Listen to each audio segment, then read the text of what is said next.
ఈ ఇందిరాగాంధీ స్టేడియంలో కృష్ణానది కరకట్ట ఉన్న బాధితులందరినీ కూడా తీసుకొని ఈ స్టేడియంలో పెట్టడం జరిగింది.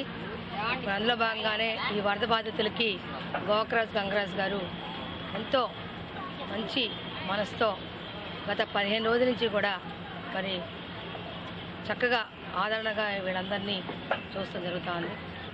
అట్లాగే మరి చిరంజీవి స్వామి భక్తులైన వికాస్ తరంగిణిలో ఉన్న మహిళలందరూ కూడా ఈ చక్రధార ఆధ్వర్యంలో ఎంతో చక్కగా మార్నింగ్ 6కే వచ్చి వీళ్ళకి సేవలు చేయడం అనేది చాలా అభినందనదగ్గ విషయం.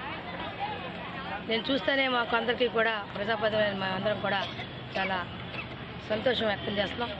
వీళ్ళందరూ కూడా మంచి ఫ్యామిలీస్ నుంచి వచ్చి ఇంత చక్కగా స్వామీజీ భక్తులు అయ్యండి, ఇంత చక్కగా వాళ్ళ ఇంట్లో అయితే ఏ రకంగా ఉండి పెడతారో అదేవిధంగా మరి ఈ రోజు వరకు సాయంత్రం 10 గంటల దాకా ఉండి వరద బాధితుల్ని పొద్దున్న టిఫిన్ దగ్గర నుంచి మధ్యాహ్నం లంచ్ రాత్రి డిన్నర్ దగ్గర నుంచి చక్కగా మరి ఎంతో ఓపికగా సేవ చేయడం జరిగింది. ఇట్లా చేస్తున్నందుకు కూడా నేను ఈ సభ్యులందరికీ కూడా వీళ్ళందరికీ కూడా ధన్యవాదాలు తెలియజేస్తాం.